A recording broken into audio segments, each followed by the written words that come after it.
Lucas capítulo 5, de 33 a 38, eu vou ler na Nova Almeida atualizada. O texto diz assim: então eles disseram a Jesus: os discípulos de João frequentemente jejuam e fazem orações, e os discípulos dos fariseus fazem o mesmo, mas os seus discípulos comem e bebem. Jesus, porém, lhes disse: será que vocês podem fazer com que os convidados para o casamento jejuem enquanto o noivo está com eles? No entanto, virão dias em que o noivo lhes será tirado, e então, naqueles dias, eles vão jejuar. Também lhes contou uma parábola: ninguém tira um pedaço de uma roupa nova para colocar sobre roupa velha, pois se o fizer, rasgará a roupa nova. E além disso, o remendo da roupa nova não combinará com a roupa velha. E ninguém põe vinho novo em odres velhos, porque se fizer isso, o vinho novo romperá os odres, o vinho se derramará e os odres se estragarão. Pelo contrário, o vinho novo deve ser posto em odres novos. Meu Deus, mais uma vez contamos com a Tua graça, com a ação do Teu Espírito Santo. Confessamos nossa limitação e incapacidade, tanto em comunicar como em receber a Tua palavra de nós mesmos, mas é por isso que confiamos no Senhor. Oramos, Pai, que a Tua palavra fale e cale nos nossos corações. Oramos que haja não apenas o entendimento de princípios, mas nós oramos por um despertamento, ó Deus, diante daquilo que o Senhor tem a nos comunicar. Que haja receptividade em cada coração. Como está escrito, quem tem ouvidos para ouvir, ouça o que o Espírito diz à igreja. E nós clamamos nessa noite por percepção ao Teu chamado nesse momento, em nome do Senhor Jesus. Amém. Amém. Gente, nós vamos tomar esse texto de Lucas, capítulo 5, que lemos de 33 ao 38, como ponto de partida, e ele também vai ditar o rumo da nossa conversa. É importante dizer que esse mesmo relato foi registrado nos 3 evangelhos sinóticos. Quais são os evangelhos sinóticos? Mateus, Marcos e Lucas. Diferente do 4º evangelho, João, eles têm uma estrutura muito similar, né? Dos registros, os milagres de Jesus, né? Os ensinos, eles são muito parecidos e seguem uma sequência muito semelhante. O evangelho de João tem uma composição na forma de escrever, né, completamente diferente. Ele se dedicou muito mais aos discursos do que só aos milagres. Bom, em suma, nos 3 evangelhos sinóticos, nós temos esse relato. Em Mateus 9, de 14 a 17, em Marcos 2, de 18 a 22. O que temos aqui em Lucas, Lucas dá um pouquinho mais de detalhes, né, no texto que nós lemos. A abordagem começa com algo que não é meramente um comentário. Obviamente, por trás desse comentário, o que nós temos é um espírito crítico. Quando eles chegam para Jesus, diz: os discípulos de João, aqui no caso é João Batista, jejuam frequentemente. Os fariseus também, mas os seus discípulos comem e bebem. Não pense você que isso era um elogio. É como se alguém chegasse para um pai e uma mãe e dissesse: os filhos de fulano são comportados, os de Beltrano são educados, os de Cicrano são a benção, mas os seus... Hoje em dia a gente não chama mais de encapetado, a gente diz hiperativo. Mudou o linguajar, né? E, poxa, o que uma pessoa com a linguagem dessa está fazendo? Mera observação? Não, é uma crítica. Basicamente, a pessoa estaria responsabilizando os pais pelo comportamento dos filhos.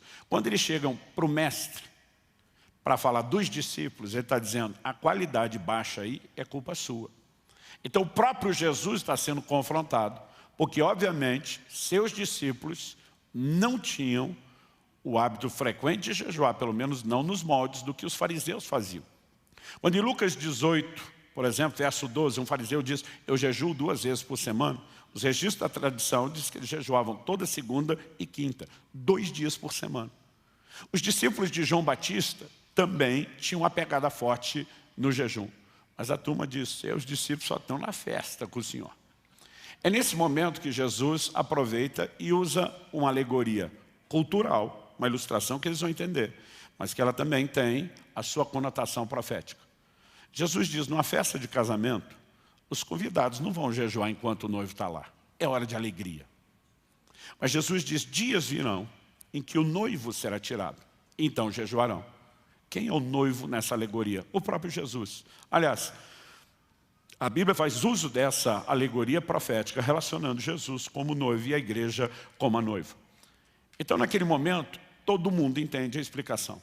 A celebração de um casamento, a festa, era algo muito importante, beirando o sagrado para eles. Agora, quando Jesus diz, dias virão em que jejuarão, ele está dizendo que isso iria acontecer quando? Quando o noivo fosse tirado. Durante muito tempo eu usei esse texto para falar a respeito do jejum no Novo Testamento.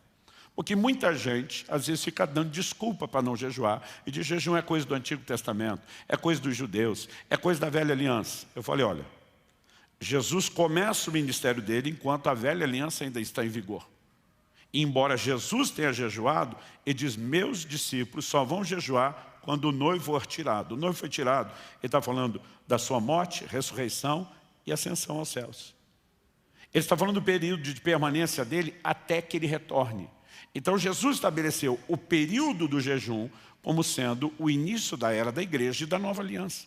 Não tem como você olhar essa determinação de Jesus e o próprio fato de que o livro de Atos mostra os discípulos jejuando de acordo com o que ele falou e simplesmente tentar dizer que o jejum era coisa do Antigo Testamento. Eu digo, oração também era e nós oramos no Novo. Esmola tinha no Antigo Testamento e nós fazemos no Novo. A questão não é se estava lá. Não existe nenhum ensino que o restrinja a vida do judeu da antiga aliança, mas pelo contrário, nós sabemos, e nessas semanas eu tenho falado bastante sobre isso, nós sabemos que Jesus disse, quando jejuardes, Mateus 6,18, ninguém orienta outra pessoa a fazer alguma coisa se ele não espera que aquela pessoa faça. Não há motivo para orientar como fazer se não for fazer. Agora, nesse texto, o Senhor Jesus nos dá duas respostas iniciais bem claras. A primeira diz respeito ao que fazer, jejuar. A segunda resposta diz respeito a quando. Ele diz, meus discípulos ainda não estão nessa prática, mas depois que eu for embora, essa turma vai se comprometer com o jejum. Mas o que eu quero te apresentar hoje é a perspectiva da gente enxergar uma terceira resposta, que ela está mais relacionada ao porquê. Jesus já disse o que fazer jejuar, ele disse quando faríamos, durante toda a era da igreja, enquanto o noivo está ausente, até que ele volte. Quando voltar, nós vamos para as bodas com ele, festa, e não vai ter jejum mais. A sua oportunidade de jejuar é agora. Mas a pergunta é, será que tem um porquê? E antes de trabalhar o porquê, eu gostaria de dizer que eu e você não precisamos entender o porquê para poder fazer o que ele espera que a gente faça. Em Marcos 4:26, Jesus diz que o reino de Deus é semelhante a um homem que planta uma semente e ela brota sem ele saber como. Uma semente não brota, não germina, pelo tanto de conhecimento que quem plantou tem sobre germinação. Pode ser um engenheiro agrônomo, com várias especializações específicas na área de germinação, plantando a semente. Ou pode ser alguém como eu e você, que somos leigos. A semente não vai brotar pelo tanto de conhecimento que a gente tem do processo. Ela vai brotar simplesmente porque foi plantada. Em outras palavras, eu e você não precisamos entender toda a mecânica do jejum. Nós só precisamos praticá-lo. Quem está entendendo, diga amém. Mas, às vezes, quando entendemos algumas coisas no processo, nós podemos ser encorajados a fazer aquilo que a gente já deveria saber, mesmo sem fazer. Então, eu quero tentar trabalhar um nível do porquê, embora eu vou dizer, o jejum é um assunto na Bíblia que ele não é esgotado. E eu acredito que nós estamos vivendo um tempo onde Deus quer trazer um nível de entendimento como nós nunca tivemos. Na virada do ano agora, eu estava voltando com a família de São Paulo, era dia 28 de dezembro, e nós tínhamos passado o Natal com toda a família para o lado de lá, mas queríamos estar aqui em Curitiba no culto da virada. Enquanto voltava, o Espírito Santo falou comigo. Eu tinha reservado a virada do ano, as primeiras semanas, para ficar trancado, produzindo conteúdo, principalmente digital, gravando cursos, essas coisas. E o Espírito Santo falou comigo, para tudo o que você planejou. Ele não tinha me deixado fazer agendas, então eu pensei, enquanto eu estou quieto em casa, vou trabalhar dessa forma. Ele me disse, para tudo. Sua prioridade e dedicação nas próximas semanas. Você vai estudar o jejum como você nunca fez na sua vida. E o Espírito Santo falou comigo, e você vai escrever a respeito do assunto. Então, faz aí de 3 a quase 4 semanas que eu estou mergulhado no assunto. Praticamente quase todos os dias, salvo raras exceções. Um dia como hoje, né, foi muito pouco meu contato com o assunto e o material. Mas durante esse tempo, Deus começou a abrir os meus olhos e entender o que eu quero chamar aqui dos efeitos do jejum. É lógico que eu não tenho como resumir, como apresentar tudo, mas eu quero resumir 2 aspectos. Quando as pessoas perguntam por que eu tenho que jejuar, eu digo, olha, o jejum pode produzir muitas coisas. Se a gente vai falar dos propósitos, propósito primário é buscar Deus. Propósito secundário, nós temos vários desdobramentos. Na Bíblia você vai encontrar gente jejuando por consagração e gente jejuando por arrependimento. Tanto um como o outro estão buscando a Deus. Tanto um como o outro, o jejum deles tem a ver com o pecado. Mas o que está consagrando, ele está jejuando para não pecar. O que está em arrependimento, ele está jejuando porque já pecou. A gente vai olhar e dizer, é o mesmo jejum? Não. Como propósito secundário. Primário, buscar Deus, ótimo. Então tem muitas coisas que nós podemos falar. Agora, qual é o efeito? Qual o impacto? O que ele produz na minha e na sua vida além de fome? É importante a gente pensar nisso. Então eu quero falar de 2 aspectos. O primeiro tem a ver com hoje, o agora, o tempo que eu e você vivemos e a nossa vida pessoal com Deus. Mas tem um segundo aspecto que eu quero abordar dentro do texto de Jesus, que diz respeito ao futuro. Quando Jesus responde, naqueles dias eles vão jejuar, o assunto não parou aí. O verso 36, se você quiser me acompanhar novamente na leitura, diz assim, também lhes contou uma parábola. E por que eu falei antes que os 3 evangelhos trazem esse mesmo relato? Porque nos 3, Jesus não termina só com a resposta de que quando ele fosse tirado, os seus discípulos iam jejuar. Em todos os 3 relatos, na sequência, Jesus emenda as mesmas ilustrações. Qual era a parábola? Ele diz, ninguém tira um pedaço de uma roupa nova para colocar sobre a roupa velha. Pois se o fizer, rasgará a roupa nova, e além disso, o remendo da roupa nova não combinará com a roupa velha. O que Jesus está falando a partir de agora, e é um assunto que está ligado ao jejum, você não pode, na perspectiva da hermenêutica, da interpretação bíblica, trabalhar ele apenas sozinho, ainda que você possa tirar do contexto e ver algo abrangente, não pode desconectar. Jesus está continuando o assunto do jejum. Agora, o que Jesus vai dizer é o seguinte, roupa na Bíblia fala da condição do homem diante de Deus. Desde Gênesis, quando peca, se vê nu, o homem tenta resolver o problema das vestes da sua maneira, Deus resolve de outra. Até Apocalipse, falando das vestes lavadas no sangue do Cordeiro, veste fala da condição do homem diante de Deus. Quando Jesus vem pregar o Evangelho, que começa com arrependimento, ele está dizendo, sua condição não presta, está ruim. E essa condição tem que ser mudada. E o Evangelho traz mudança e transformação. Então, a condição do homem é comparada à roupa. Agora Jesus está dizendo, você está aí com a sua roupa velha. É o seu estilo de vida, o seu comportamento, o seu estado. Eu estou te oferecendo uma roupagem nova, uma nova condição. Deus está dizendo, Jesus está dizendo, o novo de Deus não pode ser mesclado e adaptado no velho que você tem na sua vida. Quando Jesus diz, ninguém faz, ele não está falando de impossibilidade, ele está falando de bom senso. Vamos pensar com a mentalidade daquela época. Roupa hoje, gente, se tornou um artigo tão acessível comparado ao que era na história, que a gente diz que é quase descartável. Se você decidir não viver de marca e grife, você tem acesso a coisa muito barata. E muitas vezes, mesmo quando você está olhando para o seu guarda-roupa e reclamando que não tem o que vestir, você tem que lembrar que nem Salomão, em toda a sua glória, teve um guarda-roupa como o seu. Tenta pensar na simplicidade da vida que os discípulos de Jesus tinham. Ele diz, quando vocês for pregar, não leva uma segunda túnica. Os caras com a roupa do corpo. E na Bíblia você vai ver isso. Quando os gibeonitas chegam para Josué e dizem, quando nós saímos da terra de onde viemos, as roupas eram novas. Olha o estado. O cara ia dormindo no caminho, no relento, no chão, lavava a roupa enquanto tomava banho no rio, saía secando no corpo. E elas iam se acabando. E tinha pessoas que não tinham outra peça. Aí o camarada está lá com a roupa velha, rasgada, e alguém oferece uma nova. Qual é a solução? Troca. Simples assim.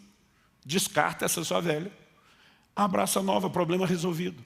Agora, diante dessa solução tão acessível, Jesus diz, ninguém, porque seria estupidez fazer diferente, ninguém vai dizer, não preciso da roupa nova toda. Porque eu tenho uma roupa, o problema é que tem uns buracos. Então eu só preciso cortar uns pedaços da nova para preencher minha velha. Jesus falou, se fizer isso, não tem como se adequar o novo no velho. E ele vai estragar o novo. O que é que eu e você precisamos entender? A lição é simples. A obra nova de Deus não se recebe numa estrutura velha de vida. Quem está entendendo, diga amém. Aí ele reforça com um segundo exemplo, coisa que Jesus fazia bastante na sua didática.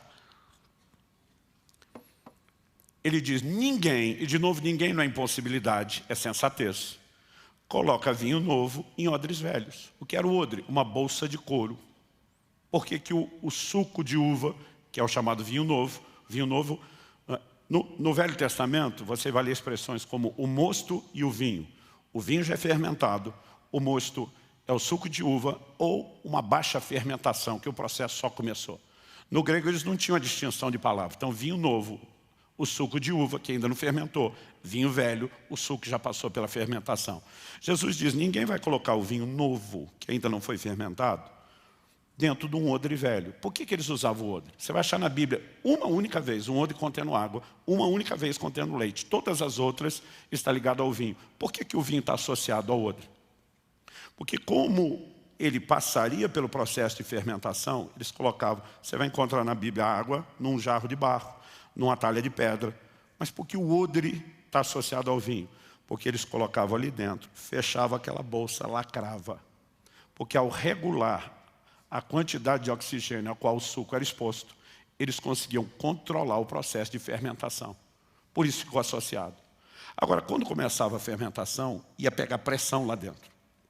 Isso significa que se o odre fosse velho, algo que já tinha sido utilizado antes, vamos reaproveitar, e o couro já está ressecado, a hora que desse a pressão, o que ia acontecer? O odre ia arrebentar. Perdi o odre, perdi o vinho. De novo, o que é que Jesus está falando? O vinho novo é a nova obra dele nas nossas vidas. O odre é a estrutura. E você não recebe o novo de Deus numa estrutura velha. Quem está entendendo? Agora vamos pensar. O que é a obra nova de Deus? Não é só o evangelho que nos foi comunicado. É o que ele proporcionou. Recebemos uma nova natureza. Recebemos o Espírito Santo de Deus que passou a habitar em nós. A característica da nova aliança é novo nascimento, é transformação, é mudança de natureza. Agora, o novo não pode se adequar ao velho, não pode ser adaptado ou ajustado aqui. Não dá para mesclar essas vestes, o estilo de vida velho, com um pouco do novo. Então, o que o Evangelho exige de mim e de você é uma adequação total àquilo que, de novo, Deus está oferecendo. A nova natureza, que requer agora um novo comportamento. Então, a primeira coisa que nós precisamos reconhecer é essa questão de estrutura. Não se recebe a obra nova de Deus numa estrutura velha. Agora, em segundo lugar, que é para desdobrar o assunto da primeira, nós precisamos entender por que então há uma necessidade de que haja mudança de vida para quem se converte. Embora quando alguém se converteu tem um impacto que faz com que várias coisas iniciais mudem, a Bíblia vai nos ensinar a respeito de vários outros assuntos que é nossa responsabilidade seguir crescendo no processo de mudança. Por exemplo, Romanos capítulo 12, versículos 1 e 2. Paulo diz, portanto, irmãos, pelas misericórdias de Deus, peço que ofereçam o seu corpo como sacrifício vivo, santo e agradável a Deus. Este é o culto racional de vocês. E não vivam conforme os padrões desse mundo, mas deixem que Deus os transforme pela renovação da mente, para que possam experimentar qual é a boa, agradável e perfeita vontade de Deus. Para começo de conversa, ele diz, eu peço que vocês ofereçam, porque Deus não vai vir buscar isso na mar. Vocês ofereçam os corpos de vocês como sacrifício vivo. Aqui nós temos um paradoxo, sacrifício vivo, é uma aparente contradição. Sacrificar é matar. Como é que você sacrifica, mata e ao mesmo tempo o negócio está vivo? Segundo, a ideia de sacrifício que ele apela dos rituais do Antigo Testamento, não só fala de matar, o que ele quer que mata, mas não mata, mas também da ideia de culto e adoração. Porque a oferta, os sacrifícios oferecidos a Deus, era a forma como eles cultuavam antes de existir música e adoração na casa de Deus, o que praticamente só vai ficar mais intenso a partir de Davi. Então o culto era esse formato. Agora ele está dizendo, você vai ter que fazer o sacrifício vivo do seu corpo, e esse é o culto racional de vocês. Em outras palavras, culto para Deus não é só essa celebração que nós temos no auditório, semanalmente, não é apenas a reunião que você tem na célula ou o culto que você faz em família. E se nunca faz, seria bom começar a fazer de vez em quando. A Bíblia fala de um culto diário. O que é oferecer o corpo como sacrifício vivo? Sacrificar é matar. Está vivo, não mata. Então Paulo mata ou não mata? Ele diz, mata, mas não é literal. O que ele está falando é sobre a mortificação da carne, sem que você precise de autoflagelação. Em 1 Coríntios 9, 27, falamos disso recentemente, quando Paulo diz, eu esmurro meu corpo, eu reduzo a escravidão, ele está falando de exercer domínio próprio e não de literalmente bater ou machucar o corpo. Agora, a carne tem que ser subjugada. É uma determinação divina. E isso é um culto que eu e você precisamos oferecer a Deus. Nesse processo, a Bíblia ainda diz que eu e você não podemos viver de acordo com os padrões desse mundo. Porque os padrões desse mundo não atendem os padrões divinos e a expectativa de Deus para mim e para você. Então, quando você vai consultar as pessoas do mundo, não tem nenhum problema que os adolescentes não só namorem com quem não vão casar, mas vão para a cama com eles. Esses são os padrões do mundo. E a Bíblia diz que eu e você não podemos nos conformar com esses padrões, porque o reino tem o seu próprio padrão. Quem está entendendo, diga amém. Então nós vivemos ajustado ao antigo por muito tempo, e agora temos que nos ajustar ao novo. Isso envolve tanto uma quebra de um molde que controlou nossa mente, nossos valores, como agora a renovação. Agora a pergunta é como se dá a renovação? Se por um lado ela vai acontecer basicamente pela ação da palavra de Deus, existe uma ferramenta que torna a aplicação desses valores tão intenso na nossa mente que nós não podemos ignorar. Tanto quando eu falo do sacrifício vivo como da renovação da mente, eu quero te mostrar que Jesus está, ao conectar os dois assuntos, o que ele falou antes do jejum com o que ele está falando agora, mostrando que a prática do jejum que viria tem a ver, quando nós falamos não mais o que jejuar, quando o noivo foi tirado, mas o porquê. Há um efeito que o jejum produz especificamente nessa área. Quando você pensa na obra cristã, Jesus disse para Nicodemos, o que é nascido da carne é carne, o que é nascido do espírito é espírito. Ou seja, quando nascemos segundo a carne, recebemos de Adão uma velha natureza. Quando nascemos de novo, nascemos espiritualmente, aqui recebemos a nova natureza. Quando que o problema da carne será definitivamente resolvido? Só com a ocasião da vinda de Jesus e a consumação de toda a obra da redenção. Até lá, o pau está quebrando entre as naturezas. Então, depois da santificação inicial, onde Deus removeu toda a condenação de pecado da sua vida, no que se resume a santificação progressiva, que é o processo que vivemos hoje. Porque a santificação final acontece na vinda de Jesus, quando os corpos serão transformados, a natureza pecaminosa será erradicada. A conversão já aconteceu, o processo final só com a vinda de Jesus. Hoje, nossa vida se resume a entender a santificação progressiva. E a chave de tudo isso se chama domínio próprio. É nós simplesmente dizer, nós vamos subjugar a velha natureza ao domínio e ao controle da nova. Agora, quando você pensa que a essência da prática diária de vida cristã é domínio próprio, como o exercício de autocontrole, como o jejum, não pode ser benéfico para você cumprir a essência do momento de santificação que nós temos que viver hoje. Quando nós recusamos alimentar a carne, e não estamos falando de um estado permanente que te leve à morte por inanição, mas temporário, nós estamos apenas lembrando quem é que manda na história. Mas às vezes o jejum ele tem um impacto enorme nesse processo de mortificação. Quando nós falamos de não receber a coisa nova de Deus na estrutura velha, a Bíblia vai falar sobre isso o tempo todo. Então, por exemplo, um texto que já citamos nas semanas anteriores aqui. Gálatas 5, 16 e 17. falando de mudança de estrutura relacionada ao nosso estilo de vida. Digo, porém, o seguinte: vivam no Espírito e vocês jamais satisfarão os desejos da carne. Porque a carne luta contra o Espírito luta contra a carne, porque são opostos entre si, para que não façam o que querem. No meio dessa briga, Deus está dizendo: você vai escolher andar no Espírito, para jamais dar lugar àquele. Efésios capítulo 4, versos 22 a 24, outro texto que já citei nas semanas anteriores.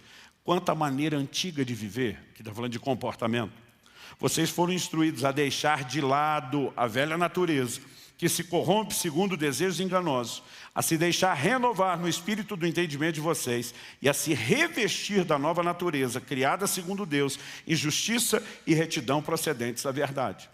As traduções mais antigas, em vez de velha e nova natureza, diz a se despir do velho homem. O antigo comportamento, velho homem, é tratado como essa roupa velha e a se vestir da nova natureza, a roupa que o Senhor oferece.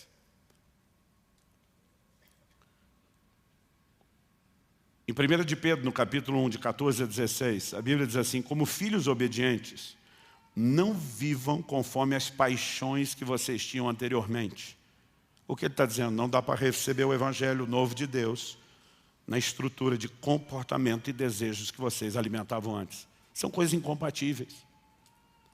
Ele continua e diz assim: pelo contrário, assim como é santo aquele que o chamou, sejam santos vocês também em todo o vosso procedimento. Outras versões dizem em tudo o que fizerem. Porque está escrito: sejam santos porque eu sou santo.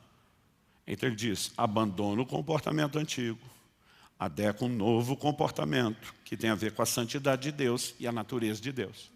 Toda essa mudança de comportamento é responsabilidade nossa. Agora, como nós conseguimos implementar isso na prática? Há uma frase que eu repito sempre, pretendo fazer isso por muito tempo. Ouvi ela de Valnice Milhomens, não sei se foi a irmã Valnice que criou, mas eu ouvi muito na adolescência, eu memorizei e ainda repito. Ela dizia assim: a carne não converte, tem que ir para a cruz. E vou te dizer, tem que ir todo santo dia, não é de vez em quando. E a Bíblia fala a respeito desse processo de mortificação em Colossenses 3, de 5 a 10. Portanto, façam morrer tudo o que pertence à natureza terrena. Tudo, não é para deixar nenhum pedaço dessa roupa velha. O texto diz assim: imoralidade sexual, impureza, paixões, maus desejos, a avareza, que é a idolatria. Por causa dessas coisas é que vem a ira de Deus sobre os filhos da desobediência. Vocês também andaram nessas mesmas coisas no passado, quando viviam nelas. Agora, porém, abandone igualmente todas essas coisas. Ele aumenta a lista: ira, indignação, maldade, blasfêmia, linguagem obscena no falar. Gente, esse último, a maioria de nós acha que não é nem pecado. Porque o que eu vejo de crente antigo falando palavrão é um negócio assustador. A sua linguagem é parte do comportamento que tem que mudar. E não estamos falando meramente de regras a serem cumpridas. Estamos falando de estrutura. Não dá para viver, colocar o novo de Deus na velha estrutura. Se você tentar viver o novo de Deus com o mix da sua velha estrutura, o que é que vai acontecer? Vai dar ruim. Jesus diz: o odre arrebenta, o vinho se perde. Todas as pessoas que tentam viver o novo de Deus com a velha estrutura, eles botam prazo de validade do Evangelho que receberam. É só uma questão de tempo. Vão fracassar na fé. Vão ter problema. Não vão conseguir viver de forma vitoriosa. E Deus não chamou nenhum de nós para ficar no meio do caminho. Deus nos chamou para chegar lá. E nós vamos chegar lá. Em nome de Jesus. Amém? Aí ele diz assim: não mintam uns aos outros, uma vez que vocês se despiram da velha natureza com as suas práticas e se revestiram da nova natureza, que se renova para pleno conhecimento, segundo a imagem daquele que o criou. Então, o que a Bíblia está dizendo é que o que me foi provisionado no plano espiritual, velha natureza sendo descartada, a nova sendo recebida no sentido de domínio, eu preciso materializar isso por meio de um comportamento. Obviamente, aí você não fomos chamados a conseguir isso no esforço da carne. A graça de Deus está à nossa disposição, o Espírito Santo está à nossa disposição. Agora, nós temos ferramentas e disciplinas que muitas vezes não usamos. Por exemplo, uma pessoa que gasta mais tempo lendo a Bíblia, isso não a torna melhor do que ninguém, nem merecedora de nada. mas a torna muito mais sensível às verdades de Deus, a ponto dessas verdades impactarem sua vida. Um crente que ora mais não é melhor aos olhos de Deus do que o que ora menos, mas a consciência espiritual de quem ora mais, inevitavelmente vai ser maior. O jejum não pode ser visto na prática cristã como uma moeda de troca. Barganha, eu dou isso para Deus e em troca o Senhor olha e diz, estou impressionado com você, com o seu esforço. Tem muita gente que usa a expressão, tem que pagar o preço, pagar o preço. Que é um preço para se dedicar, ninguém se nega. Mas muitas vezes nós falamos de um jeito que parece que o preço que Jesus pagou para garantir não é suficiente. Então a gente vai lá e dá um acréscimo. Isso não é verdade. Como eu e você acessamos as coisas de Deus? A Bíblia diz que é pela graça, mediante a fé. É com a salvação e tudo que vem com ela. Então o jejum não me faz merecedor de nada. O jejum também não muda Deus. Ele não vai ser um Deus melhor porque eu jejuei. O jejum não muda as promessas de Deus. Elas não serão mais verdadeiras porque eu jejuei. Então, qual a mudança do jejum? O jejum nos muda. Ele nos torna mais conscientes da bondade de Deus, que talvez a gente não se apercebeu. Ele nos torna mais conscientes da realidade das promessas de uma maneira que talvez nós não discernimos. E ele também ajuda a quebrar a estrutura velha de vida. Quando Jesus está falando que é importante jejuar, e ele diz que não dá para adequar o novo ao velho, obviamente ele fez uma relação, uma conexão de que o jejum tem um poder para quebrar a velha estrutura de vida. Agora a pergunta a ser feita é, de quanto jejum nós estamos falando aqui? Porque a conversa começa com uma abordagem. Os discípulos de João Batista jejuam frequentemente. Os fariseus também. Os fariseus jejuavam 2 vezes por semana. A frequência razoável. 2 dias por semana. Já comentei aqui que numa enquete que eu fiz recentemente no Instagram, 59% dos crentes nunca fizeram um jejum de 24 horas na vida, nenhum.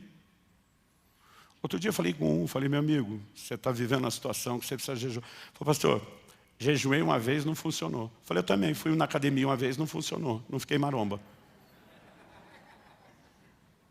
Sabe que conversa é essa? Não pinguei a água no ferro e não enferrujou. Não acontece depressa. Mas vai expondo ele à umidade continuamente. A ferrugem vai aparecer. O problema é que a gente nunca faz. Às vezes mal faz, nem entendeu direito. E se não tiver resultado imediato, não funciona. Meu amigo, deixa eu te dizer uma coisa. Se Jesus disse que o jejum é importante para produzir resultado, acabou a conversa, não tem mais o que discutir. Se ele falou, está falado. E se a gente não entender, e se a gente não souber explicar, nós vamos acreditar no que ele falou e ponto final. Eu não preciso entender como é que a semente germina, eu só preciso plantar. Eu não preciso entender toda a dinâmica do jejum, eu só preciso jejuar. Mas se eu souber que tem um efeito que ajuda a mudar a estrutura, para que o novo não seja desperdiçado, mesmo que eu não entenda todos os detalhes de como isso funciona, eu já tenho uma empolgação extra para fazer aquilo que eu já deveria ter feito. Quem está entendendo, diga amém. O segundo aspecto do jejum, eu desdobrei meus primeiros pontos para falar quase de uma coisa só. Ele diz respeito a um outro ponto dessa conversa de Jesus. Jesus diz, olha, o jejum não é para esse momento que eu estou com eles. Mas quando o noivo for tirado, se começa a jejuar. Jesus não está falando só naqueles primeiros dias que eu fui embora. Durante toda a sua ausência, até o seu retorno, espera-se que o jejum seja praticado. E quando ele voltar, nós vamos para as bodas com ele, para a festa. Aí não é hora de jejuar. Mas o que Jesus falou, não só diz quando, que durante toda a era cristã da igreja dos gentios haveria jejum. Mas ao falar da ausência do noivo, ele fez alguma relação entre o jejum e a ausência do noivo. Mas esse noivo não se ausentou para ficar sempre ausente. Ele se ausentou para voltar. E eu quero te trazer uma perspectiva bíblica, e agora nós vamos sair do leite para o alimento sólido e ter uma conversa mais séria.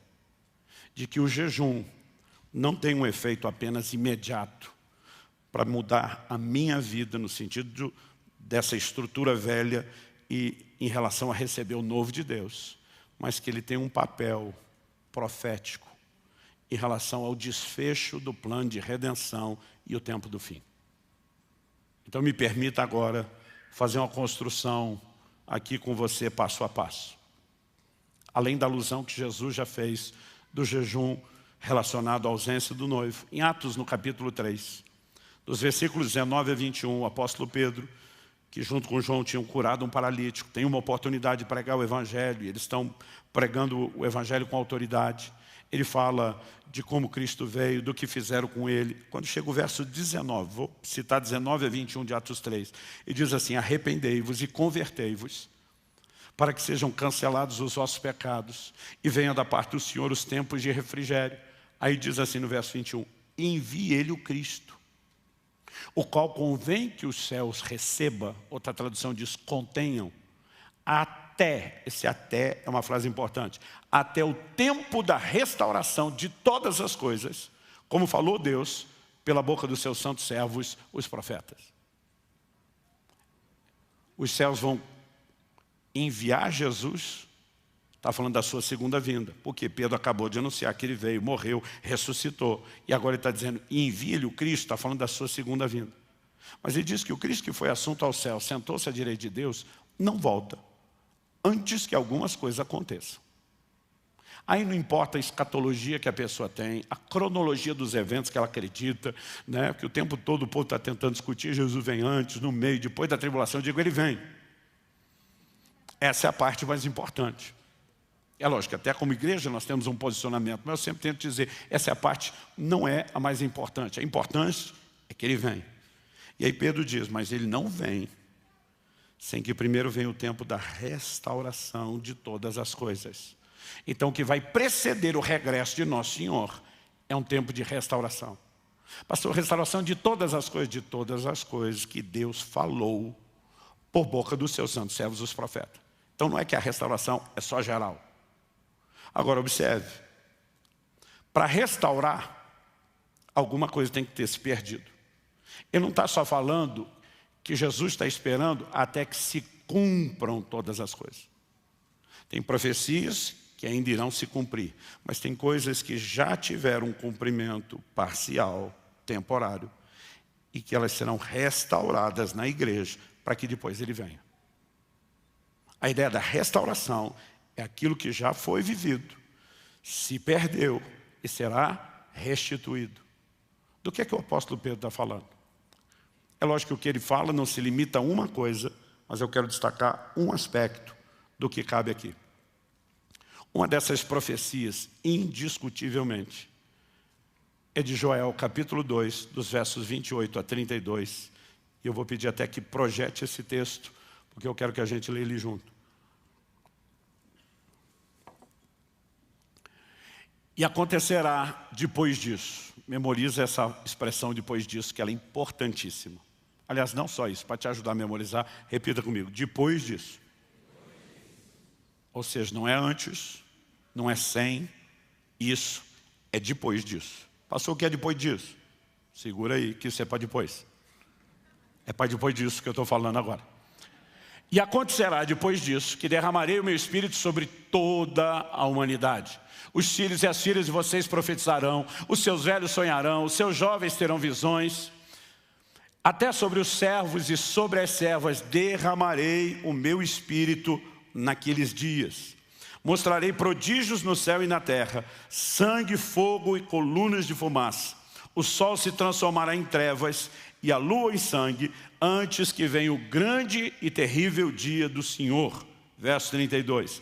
E acontecerá que todo aquele que invocar o nome do Senhor será salvo. Porque no Monte Sião e em Jerusalém estarão os que forem salvos, como o Senhor prometeu, e entre os sobreviventes, aqueles que o Senhor chamar. Essa profecia de Joel foi liberada durante os dias do Velho Testamento. Ela tinha uma aplicação para o seu tempo, mas ela tinha também uma projeção para o futuro. Porque ele está falando de coisas que vão acontecer antes que venha o grande e terrível dia do Senhor. Quando você pega principalmente os profetas do Velho Testamento, falando sobre o dia do Senhor, estão apontando para o evento escatológico do tempo do fim, do final de todas as coisas. Então, obviamente, embora Joel estivesse sendo um instrumento de Deus para responder ao povo dos seus dias, ele também estava falando de coisas que não ia acontecer só nos seus dias, elas teriam cumprimento futuro. Dito isso, o que é que eu e você precisamos entender sobre essa profecia? Que ela, além de se cumprir nos dias de Joel, ela é relacionada pela própria Bíblia como começando a se cumprir no dia de Pentecostes, quando o Espírito Santo foi derramado sobre a igreja.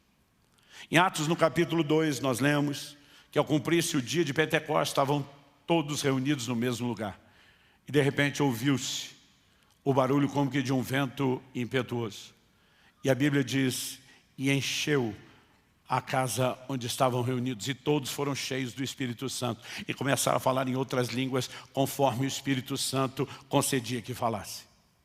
Esse evento chamou a atenção de muita gente em Jerusalém, especialmente porque muitos deles, ao falarem em línguas pelo Espírito Santo, falaram na línguas de outras pessoas, e isso trouxe um impacto, chamou a atenção de muita gente. O apóstolo Pedro se levanta para explicar, porque virou tumulto e confusão. Em Atos 2, eu vou ler do versículo 15 ao 21. Pedro diz assim, esses homens não estão bêbados como vocês estão pensando, porque são apenas 9 horas da manhã. Tipo, ninguém começa a encher a cara essa hora. Ele usa um argumento cultural. Ele diz assim, mas o que está acontecendo é o que foi dito por meio do profeta Joel. E acontecerá nos últimos dias, diz Deus, que derramarei do meu Espírito sobre toda a humanidade. Muitas versões mais antigas dizem sobre toda a carne. Os filhos e as filhas de vocês profetizarão, os seus jovens terão visões, os seus velhos sonharão, até sobre os meus servos e sobre as minhas servas derramarei o meu Espírito naqueles dias e profetizarão. Mostrarei prodígios em cima no céu, sinais embaixo na terra, sangue, fogo, nuvens de fumaça. O sol se transformará em trevas, a lua em sangue, antes que venha o grande e glorioso dia do Senhor. E acontecerá que todo aquele que invocar o nome do Senhor será salvo. Salvo pouquíssimas variações de palavras. Nós temos Pedro citando o cumprimento da profecia de Joel. Ele está dizendo que o que Joel profetizou não se limitava aos seus dias. Porque Deus diz, e acontecerá que nos últimos dias, então ele estava falando para frente. Lá em Joel não tem expressão últimos dias. Agora Pedro está falando pelo Espírito Santo, que é a profecia para os últimos dias. Ou seja, ela não é só para o começo da história da igreja. Ela começa aqui. Mas ela ainda vai terminar do lado de cá. Então ela começa tendo um cumprimento imediato nos dias de Joel. Ela se cumpre centenas de anos depois, no dia de Pentecostes. Mas ela ainda tem cumprimento futuro. Quem está entendendo, diga amém. Segunda coisa que eu e você precisamos entender. Quando Joel começa a profetizar sobre o derramar do Espírito Santo, ele anuncia não só o derramar do Espírito, mas ele faz menção de alguns sinais. Ele diz, o sol se transformará em trevas e a lua em sangue. A pergunta é, isso se cumpriu nos dias de Joel? Não. Isso se cumpriu nos dias de Pentecoste? Não. Por que não? Porque essa parte não iria se cumprir nos dias de Joel, nem no início da era da igreja. Esses são sinais que a Bíblia relaciona com o momento da vinda de Jesus Cristo. Então, forçosamente, essa profecia de Joel tem que ter cumprimento posterior. Como sabemos, são sinais do tempo do fim. Jesus, em Mateus no capítulo 24, no verso 29, diz, logo em seguida a tribulação daqueles dias, está falando da grande tribulação, o sol escurecerá e a lua não dará a sua claridade. As estrelas cairão do firmamento e os poderes dos céus serão abalados. Então aparecerá no céu o sinal do Filho do Homem. Todos os povos da terra se lamentarão e verão o Filho do Homem vindo sobre as nuvens do céu com poder e grande glória. Ele diz, a hora que o sol escurecer e a luz transformar em sangue, pode saber, eu estou na cara do gol. Eu estou chegando. Olha o que João, no livro do Apocalipse, diz sobre a tribulação. Vi quando o cordeiro quebrou o sexto selo. Houve um grande terremoto e o sol se tornou negro como pano de saco feito de crina. A lua ficou toda vermelha como sangue. As estrelas do céu caíram sobre a terra como a figueira deixa cair os seus figos verdes quando sacudidos por um forte vento. O céu se recolheu como um pergaminho quando se enrola e então todos os montes e ilhas foram movidos do seu lugar. todo o cenário da chegada de Cristo Jesus. Então o que Joel falou não é só para os seus dias, nem só para o começo da igreja, mas é para o tempo do fim. Mas como teve momentos de cumprimento e depois aquilo que se cumpriu sumiu, é necessária a restauração, a volta, o retorno daquilo que foi dito pela boca dos profetas antes que Jesus volte. Em Atos 19, o texto que eu li de 3 a 21, na verdade no verso 21, a NVI, em vez de dizer é necessário que os céus contenham, segurem, retenham Jesus, são as variações, traduziu assim, é necessário que ele permaneça no céu, até que chegue o tempo em que Deus restaurará todas as coisas, como diz por meio dos seus profetas. Então, forçosamente, para que Jesus venha, primeiro a restauração do que foi dito pelos profetas tem que acontecer. Então, vamos voltar no que foi dito pelos profetas. Aqui, quando Joel, lá no capítulo 2, está anunciando que Deus vai derramar do seu Espírito, ele começa a falar do derramar do Espírito no verso 28. Existe um contexto e um pano de fundo que não pode ser ignorado. No versículo 23 de Joel, capítulo 2, a Bíblia diz assim, filhos de Sião, alegrem-se e exultem no Senhor seu Deus, porque Ele lhes dará chuvas em justa medida, fará descer como no passado as primeiras e as últimas chuvas. Você deve conhecer o texto, o versículo seguinte, então as eiras se encherão de trigo. Do que Joel está falando? Ele está falando para um povo que está vivendo crise, inclusive natural, material. Ele está dizendo que está faltando mantimento, mas Deus vai devolver a chuva, como foi nos tempos antigos. Deus vai dar em justa medida. O que é medida? Deus criou ciclos de chuva e os agricultores sabem que tem que se adaptar e se ajustar a eles. Ele diz, ele vai dar em justa medida as primeiras e as últimas chuvas. As traduções antigas dizem a chuva temporã e a serúdia. Do que ele está falando? Existia um momento certo, quando as chuvas estavam reguladas, e ela preparava a terra para uma semeadura. Não só tornava fácil o trabalho de arar, mas melhorava a condição do solo para colher a semente que germinaria. Depois, existia um tempo que durava alguns meses sem chuva. Mas então vinham as últimas chuvas, porque eram chamadas de primeiras e últimas. Não é só pela ordem, mas as primeiras preparavam a semeadura. As últimas, elas eram necessárias antes da colheita.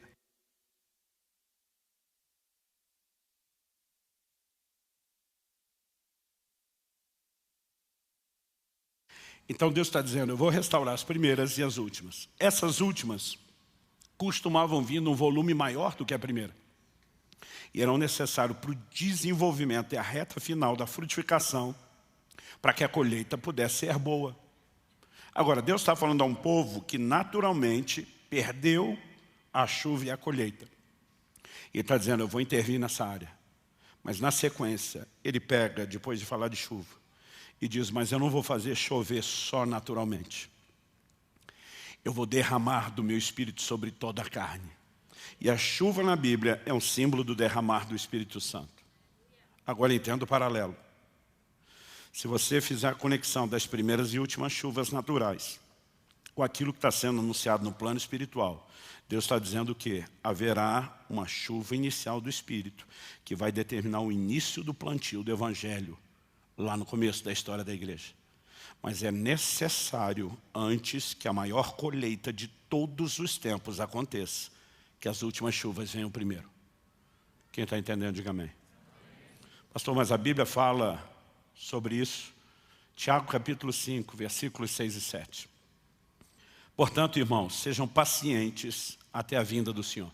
Por que Tiago pede paciência para os crentes? Porque nosso Senhor determinou que desde a primeira geração todos vivessem na iminência do seu retorno. Não se ficava dizendo nos primeiros dias, ó gente, isso aí é para daí muito tempo. Todo mundo vivia. Ele pode voltar a qualquer momento. É a maneira como Deus quis que todas as gerações vivessem. Mas depois de um tempo isso começou a gerar crises. Em 2 Tessalonicenses, Paulo tem que tratar um monte de bagunça que estava acontecendo naquela igreja. Que tinha gente que dizia, Jesus está voltando mesmo, não vou mais trabalhar. E aí Paulo diz, quem não trabalha não coma. O apóstolo Pedro fala que alguns estão zombando, porque diz, tudo permanece como no início do Evangelho. O que é feito da promessa da sua vinda? Porque ele não voltou ainda. Então, por causa dessas reações, o apóstolo está dizendo, sejam pacientes. Vai devagar. Aí ele dá um exemplo de paciência, para falar da paciência que nós temos que ter. Qual é o exemplo que ele dá? Ele diz assim, eis que o lavrador aguarda com paciência o precioso fruto da terra, até receber as primeiras e as últimas chuvas. Sejam também vocês pacientes e fortaleçam o seu coração, pois a vinda do Senhor está próxima. Então ele usa o exemplo do lavrador para falar da paciência que nós temos que ter. Mas eu te digo com toda a convicção do meu coração, ele não falou do lavrador só para falar da nossa paciência. Ao mesmo tempo que ele usa o lavrador para mostrar a paciência que nós temos que ter, ele insere agora uma alegoria profética. Jesus, em Mateus 21, compara o reino de Deus a uma vinha, a uma plantação, da qual Deus é o dono. E mostra que ele esperava receber os frutos. Quem são os frutos do reino? Nós, os que nos convertemos e fomos alcançados pelo Evangelho. Quem é o lavrador? Jesus diz, eu sou a videira verdadeira, meu pai é o agricultor. Toda essa linguagem foi usada. O lavrador é o próprio Senhor, que está aguardando o precioso fruto da terra que somos nós. Mas assim como a gente tem que ser paciente até que ele venha, ele também está sendo paciente, porque algo tem que acontecer antes dele vir. O que é que tem que acontecer? E diz, o lavrador aguarda até que receba as primeiras e as últimas chuvas. Então ele não pode vir antes das últimas chuvas. Quem está entendendo, diga amém. Pastor, por que o senhor está falando da restauração? Isso não está acontecendo há 2000 anos? Não. Quando a igreja entra no segundo século, as manifestações do Espírito começam a minguar e desaparecer. Não necessariamente porque Deus não queria, mas a igreja foi comprometendo aquilo que deveria ser uma busca intensa de coração, vai se transformando em rituais. E ao longo de séculos, até quem estuda a história na perspectiva secular, sabe que existe um período de 1000 anos na história da igreja, que é chamado de o período das trevas. E aí você tem entre mais ou menos o ano 500 até 1500 essa fase. Há 500 anos atrás, começa o chamado movimento histórico da Reforma Protestante. A Reforma começou a nos fazer voltar a doutrinas que tínhamos no início e que não poderíamos ter aberto mão. Mas junto com a Reforma, não veio avivamento no sentido das manifestações do Espírito Santo. E durante séculos foram poucas, remotas as experiências com as manifestações do Espírito Santo e dos dons. E se tornou tão ausente por tanto tempo da igreja que muitos formularam uma doutrina do cessacionismo dos dons. Não é mais para o nosso tempo, era só para os dias do livro de Atos. Mas na virada do século XIX para o XX, o movimento pentecostal irrompeu e espalhou pelo mundo todo como fogo espalha em capim seco. Um dos grandes ícones que espalhou missionários levando esse fogo para o mundo inteiro foi o avivamento da Rua Azusa, que acontece em Los Angeles, na Califórnia. Aliás, os pioneiros do pentecostalismo no Brasil, 2 suecos, que vieram estabelecer a Assembleia de Deus, vieram, como resultado desse movimento, vieram estabelecer aqui no Brasil. E de repente começa a se ver em todo canto, em toda parte, pessoas sendo batizadas no Espírito Santo, os dons começaram a ser restaurados. O que nós vivemos hoje, desse ambiente carismático, dos dons, das manifestações do poder de Deus, tem pouco mais de um século de história. Porque durante muito tempo a igreja perdeu isso. E desde o movimento pentecostal nós temos tido alguns momentos de avivamento, que eles têm vindo de forma cíclica e progressiva. Mas eu quero te dizer, o maior derramar do Espírito Santo ainda está para acontecer. Haverá um derramar do Espírito sem precedentes. Haverá uma colheita que será a maior colheita da história da igreja. Sem isso ele não volta. Agora a pergunta é, o que o jejum tem a ver com essa escatologia toda, pastor? Joel 2:28. E acontecerá, depois disso, que derramarei do meu Espírito. Depois do quê? Se você quiser pode acompanhar aí na sua Bíblia ou prestar atenção, porque eu vou ler aqui.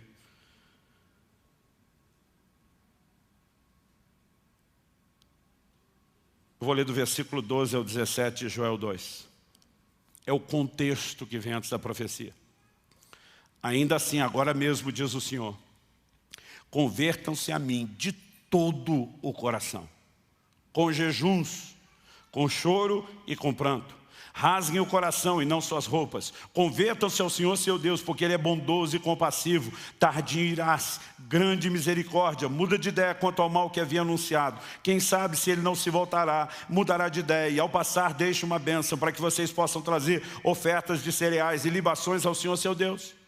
Aí Joel prossegue dizendo, toquem a trombeta em Sião, proclamem um santo jejum, convoquem uma reunião solene, reúnam o povo, santifiquem a congregação, congreguem os anciãos, reúnam as crianças e os que mamam no peito, que o noivo saia do seu quarto, a noiva dos seus aposentos, que os sacerdotes, ministros do Senhor chorem entre o pórtico e o altar e orem, poupa o teu povo, ó Senhor, e não faças da tua herança um objeto de deboche e de zombaria entre as nações, porque onde dizerem entre os povos, onde está o Deus deles? A nação de Israel, como povo de Deus, está falida, está quebrada espiritualmente. Deus está dizendo, galera, para tudo, para de viver focado em vocês. Venham para o tempo de santificação, de arrependimento, de jejum, de consagração. Não existe um avivamento na Bíblia e na história que não foi precedido de um mover de arrependimento, santificação. Não existe. Aí Deus diz, e acontecerá que depois disso derramarei do meu espírito. Ele está dizendo, se vocês não pararem para se santificar, para jejuar, para se consagrar, não vão passar para o próximo nível, é depois disso. Agora, se para cumprir, essa profecia tem 3 momentos de cumprimento. Os dias de Joel, os dias de Pentecostes, no início da história da igreja, e vai se cumprir de novo no tempo do fim. Se para cumprir no primeiro, tinha que ter jejum, proclame o santo jejum. Se para cumprir aqui, tinha que ter dedicação e oração. Aí nós simplesmente achamos que do lado de cá é automático e que aqui não tem depois disso. Então deixa eu te dizer algo. Haverá um despertamento de Deus sem precedentes para mobilizações de jejuns volumosos e expressivos em todo o mundo nos próximos anos. Talvez como nunca se viu. Por quê? Porque essa é parte de uma preparação. Pastor, o senhor está dizendo que eu tenho que jejuar para Jesus poder voltar. Não, nós precisamos, por meio do jejum, entrar num lugar onde haja o derramamento do Espírito. E o derramamento do Espírito tem que acontecer para Jesus voltar.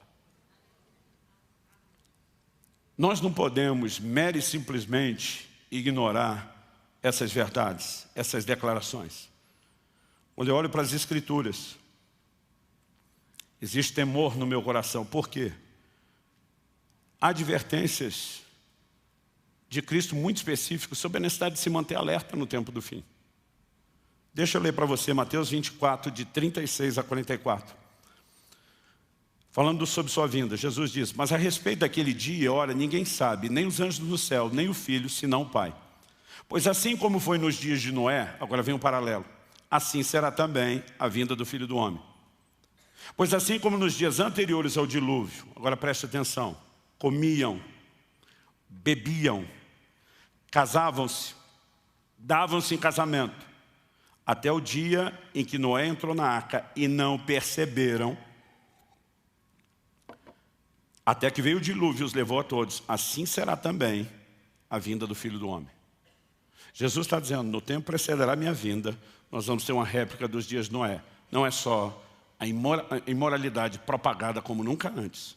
Mas Deus diz, as pessoas vão estar tão entretidas, comendo, bebendo, casando, dando em casamento, que vão perder a percepção espiritual. Pastor, o senhor está querendo dizer que é errado comer, beber, casar e dar em casamento? Não, além de fazer tudo isso, se nós não tivéssemos feito, a gente não tinha sobrevivido até hoje. Se não comer e beber permanentemente, nós vamos morrer. Se não tiver casamento, não vai ter procriação. E não adianta procriar se os nossos filhos não comer e beber. O texto não está proibindo comer e beber.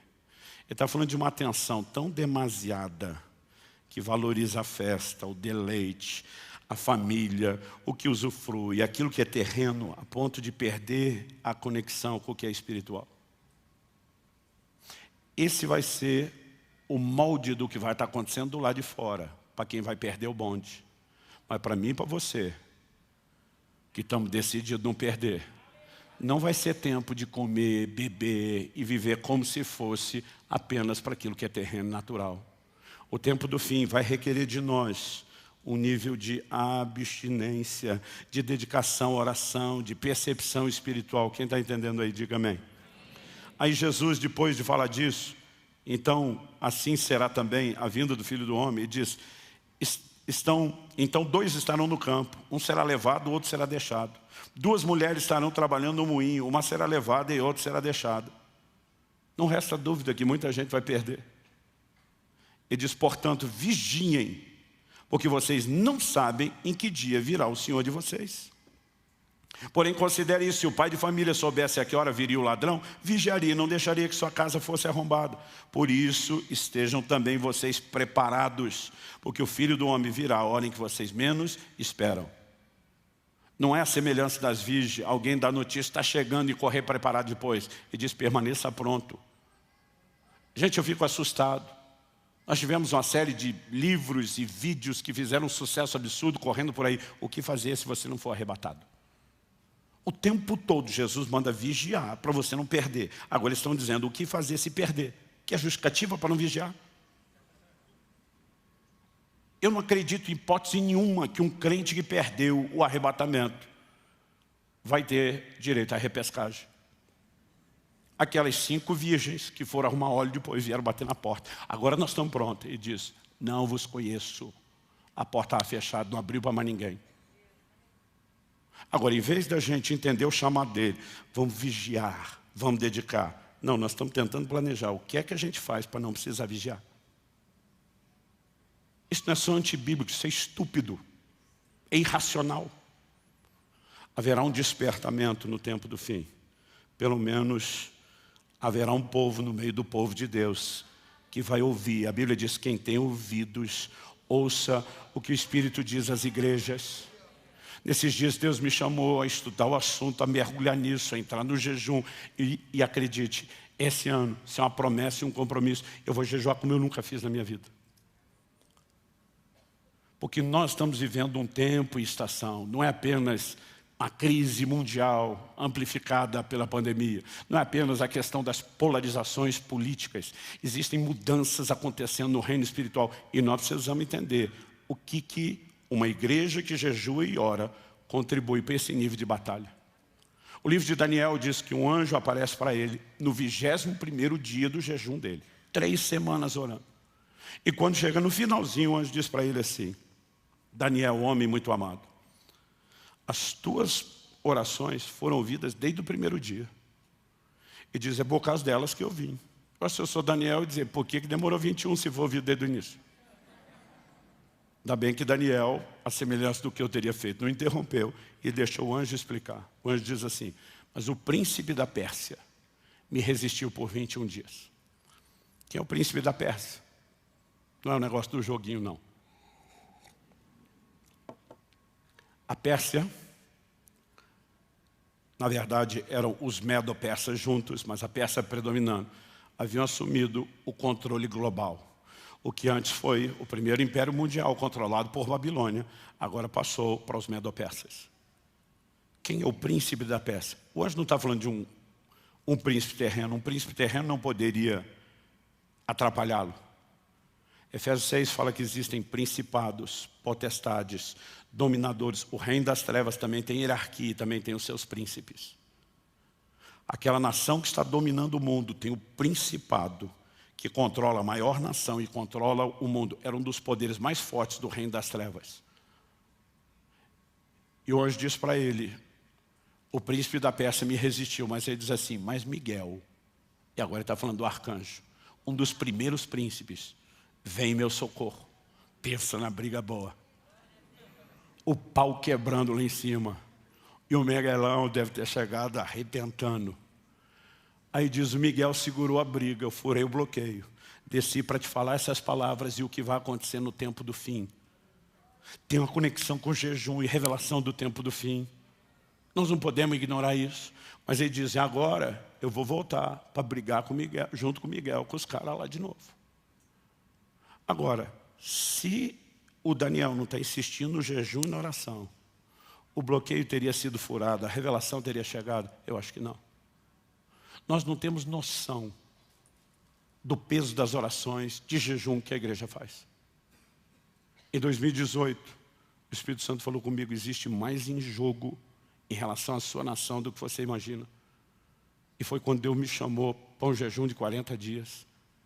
Sabe, nós precisamos entender, há um cenário se formando, e eu não estou falando mero e simplesmente daquilo que é natural. Deus também está fazendo uma movimentação no reino do Espírito. O diabo está tentando fazer a dele, e eu quero me unir a um exército que Deus está chamando e convocando para ter uma cultura, uma disciplina de jejum. Eu tenho jejuado ao longo de uma vida inteira, mas se eu tivesse lá atrás entendido o que eu entendo hoje, eu teria feito isso com muito mais dedicação do que eu fiz até hoje. Porque alguns de nós pensamos assim, quando jejuados? Bom, Jesus definiu a periodicidade, a frequência? Não. Então memoriza um negócio importante para você. Você pode até falar para você mesmo, fala assim, meu jejum, minhas regras. Por quê? Jesus disse que nós iríamos jejuar, como deveríamos jejuar quando fizesse, mas ele não definiu a frequência. Alguns zelosos de resgatar o que a igreja tinha no seu início, você pega Didaquê, o mais antigo dos catecismos cristãos, é datado mais ou menos do ano 70 da era cristã, do primeiro século. Os caras orientavam o novo convertido que ia batizar, a se batizar em jejum. O batizando e o batizador, os dois jejuavam. Eles orientavam esses crentes dizendo, você vai observar 2 dias de jejum por semana. Mas para não jejuar no mesmo dia dos hipócritas, que eram os fariseus, que jejuavam as segundas e quintas, ele disse, vocês vão fazer as quartas e as sextas. Gente, imagina uma cultura dessa, em que o novo convertido já começa jejuando para batizar, jejuando 2 vezes por semana. Eles não tinham imposição de mãos, estabelecimento de ministério, envio de missionários sem jejum. Um dia desse eu falei, Deus, a maioria dos caras que nós botamos a mão na cabeça não é nem jejuando. Não no momento. E nós precisamos resgatar essas coisas. Quem está entendendo, diga amém. Agora eu não estou dizendo Wesley, zeloso, de puxa, se os crentes faziam isso, por que nós não vamos fazer? Ele começou a ser rigoroso no início do metodismo. E ele não ordenava um pastor metodista ao ministério que não jejuasse toda quarta e sexta. Agora a verdade é que eu não posso criar uma regra para vocês. Porque Jesus não definiu periodicidade. Então você decide quanto em quanto tempo você faz. Ele também não definiu a duração. Pastor, qual a duração do jejum? Seu jejum, suas regras. A menos que o Espírito Santo te peça algo, a decisão é sua. Mas a Bíblia fala de jejum de 1 dia, fala de jejum de 3 dias, fala de jejum de 7 dias, fala de jejum de 14, fala de jejum de 21 e fala de 40. Pastor, tem jejum que dura menos de 1 dia? Tem. Pelo menos 2, eu lembro de cabeça agora. Tanto Josué como Davi, a Bíblia diz que eles jejuaram até o final da tarde. Até o final da tarde, às vezes, dá um trote, uma enganada na gente, porque o que hoje é nossa meia-noite era o final da tarde, era quando o dia virava para eles. E às vezes eu lia eles pensavam, jejuou até o fim do dia. Só que no caso dos dois, Josué e Davi, eles começaram a jejuar depois de receber uma notícia, já durante o dia. Ou seja, não tinha jejum antes. Em algum momento do dia eles pararam de comer e ficaram até o fim do dia. Aí de vez em quando você vê uns fariseus por aí, se não fez de 24 horas não valeu. Eu fico surpreso com a determinação de alguns de criar regras. Já vi gente falando para o outro, se botar uma bala na boca quebrou o jejum. Se alguém te falar isso, fala, meu jejum, minhas regras. Então eu contei para vocês semana passada que eu comecei meu primeiro jejum, pulei uma refeição. De repente, você nunca fez, comece devagar. Daqui a pouco você vai descobrir que à medida que se dedica, eu consigo pular 2, eu consigo pular as 3. Depois de me exercitar em vários jejuns de 1 dia, eu falei, vou para o segundo, vou para o terceiro. Por anos, eu não passava de 7. Porque eu dizia para mim mesmo, não quero ficar batendo recorde. Então eu lembro de uma vez que eu fiz 7 dias, quebrei com uma refeição e emendei mais 7. E eu dizia, não quero simplesmente ficar quebrando recorde. Foi 2 de 7, não 1 de 14. Mas depois o tempo foi passando, Deus foi me chamando para jejuns maiores. 8, 9, 10. E eu lembro, quando eu consegui fazer alguns de 2 semanas, eu estava feliz. Em 2008, me acendeu um negócio no coração. Eu fiz um de 3 semanas. Mas eu lembro que Deus me corrigiu pouco tempo depois, dizendo que você está valorizando mais a performance do que a mim. Eu achei que ele estava falando mal do jejum, parei de jejuar. Por 10 anos não fiz jejum longo. Em 2018 eu estava pregando até que nada mais importe, no nosso outro prédio. Enquanto eu estava pregando, eu contei a história. Olha, nós tivemos uma experiência, foi lá naquela sala que hoje as crianças usam, numa reunião de líderes. Deus fez isso. E à medida que eu lembrava aquela experiência, a manifestação que nós tivemos da glória de Deus, aquilo me emocionava. Eu estava emocionado, contando a pregação. E o Espírito Santo falou comigo na hora que eu pregava. A experiência só aconteceu por causa do jejum. Eu levei um susto. Às vezes acontece eu conversar com ele no meio da pregação. Eu falei para Deus dentro de mim, achei que aquele jejum não valeu nada. O Senhor me disse, eu corrigi sua motivação. Eu não disse que ele não valeu. E foi naquela hora, naquele instante, debaixo daquele impacto que eu entendi. E agora com a motivação certa, você vai para o de 40. Assustador, até você fazer o primeiro. A Kelly orava por mim todo dia. Preguei 46 vezes em 40 dias. Todo dia ela ligava, você está bem? Eu dizia, eu estou bem, meu amor. Mas você está bem mesmo? Estou bem. E no outro dia, agora, continuo bem. Se mudar alguma coisa, eu te aviso. Quando eu fiz o segundo, ela já não tinha a mesma preocupação. Deus está nos chamando para um tempo. E eu não estou dizendo que vocês tenham que fazer jejuns longos. Eu estou dizendo que hoje eu começo a olhar para trás. E eu vejo que dos momentos mais decisivos, momentos de preparação, momentos de transição, o como Deus tem dito, isso tem mais expressão do que você imagina. Então não, eu não consigo te explicar tudo o que eu queria sobre o mistério do jejum, mas eu estou convencido de que Deus está nos chamando a um tempo de entrega e rendição como nós nunca fizemos. Quando Deus falou para mim, para tudo no fim do ano, e vai estudar, escrever sobre o jejum, eu sabia que Ele não queria que eu só estudasse e escrevesse. Eu já imaginei, sem lhe falar nada, comecei, fiz 7 dias de 24 horas, quebrava todo dia. Aí de vez em quando me fala, não pastor, é que o senhor é treinado, para mim que é a primeira vez é difícil. Falei, você está enganado com esse negócio de treinado.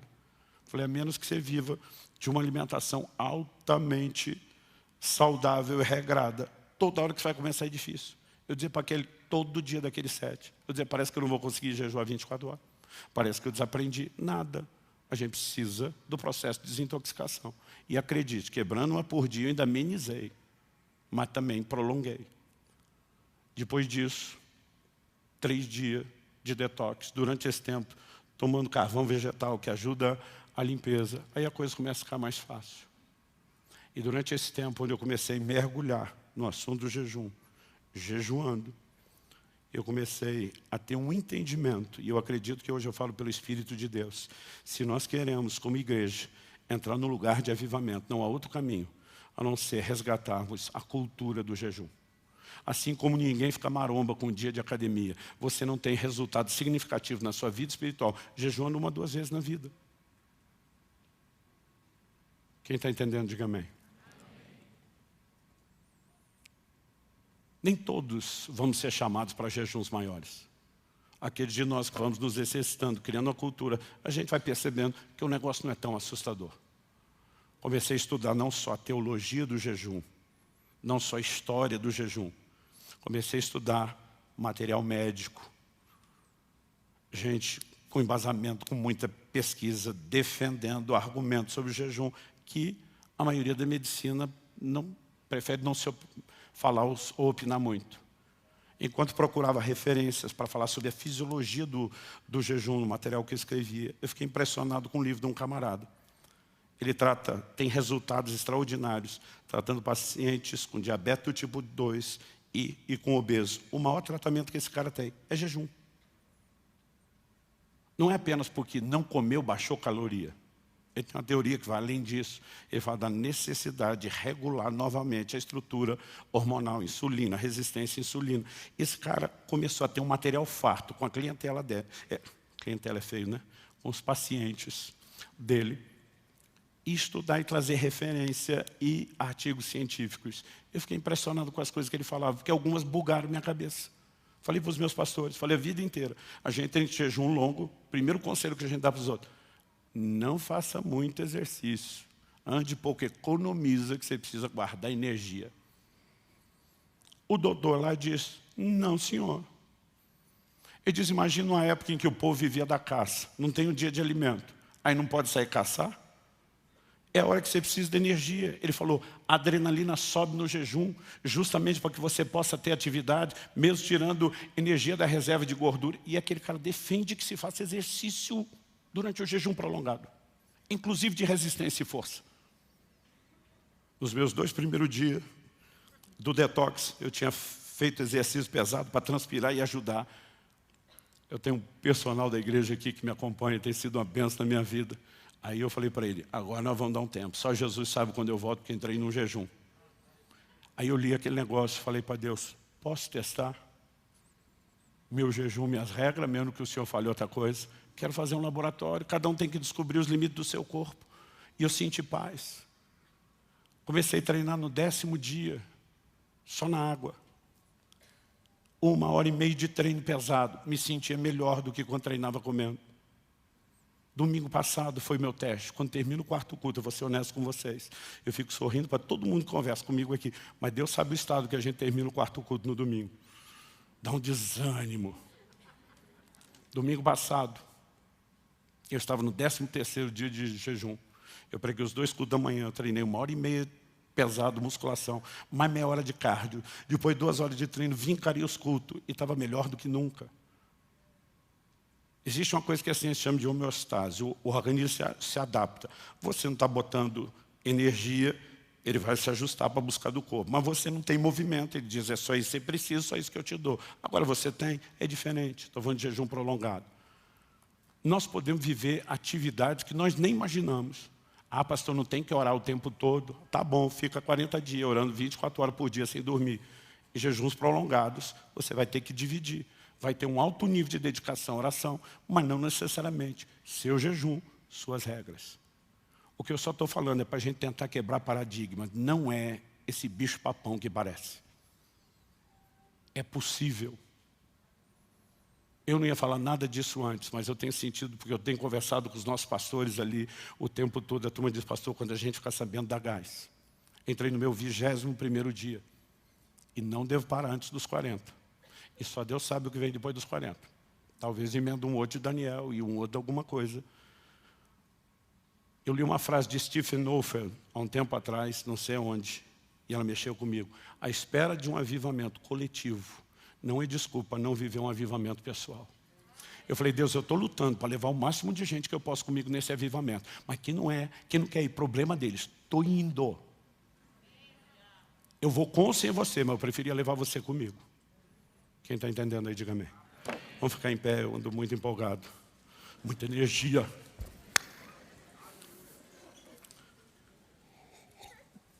Dá para projetar lá?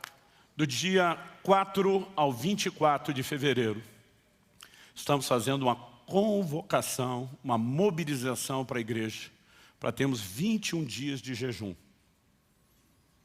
Pastor, o senhor está querendo dizer que eu tenho que jejuar os 21 dias? Não. Mas também não estou dizendo que você não pode.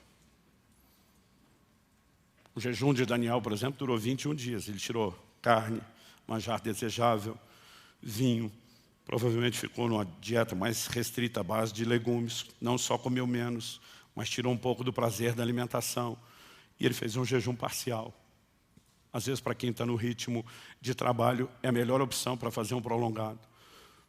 Ou de repente você diz, não, eu não consigo durante a semana o ritmo de trabalho, mas dá para parar na sexta, porque a hora que eu começar a ficar mais ruinzinho, já está no fim do expediente, aí eu emendo sábado, domingo, consigo fechar 3 dias.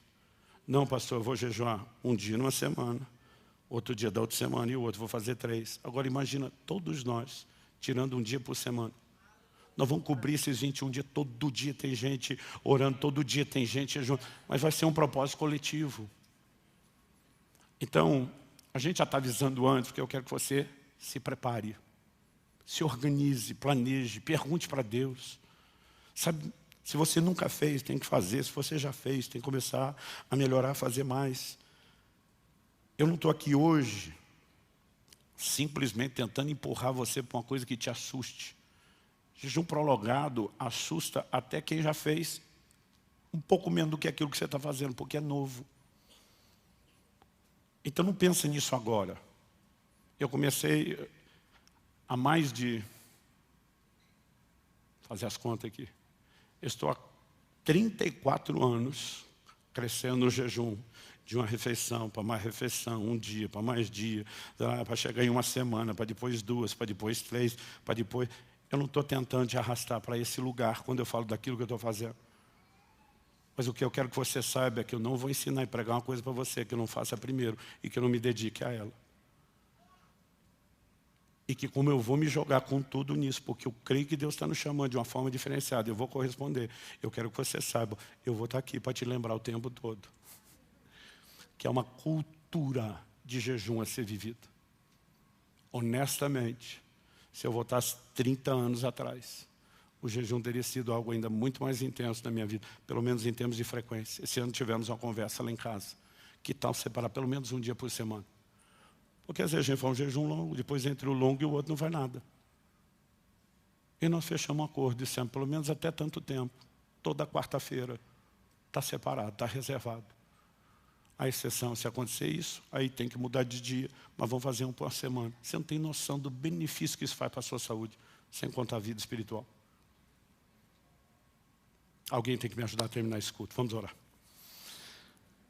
Pai, nós te pedimos que a tua voz seja ouvida no coração de cada um.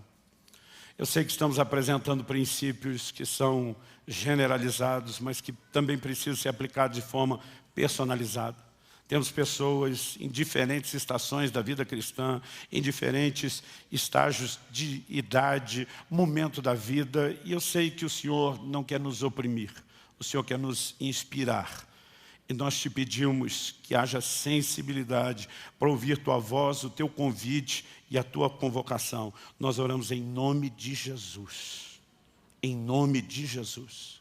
Se você crê e concorda, diga amém. Glória a Deus.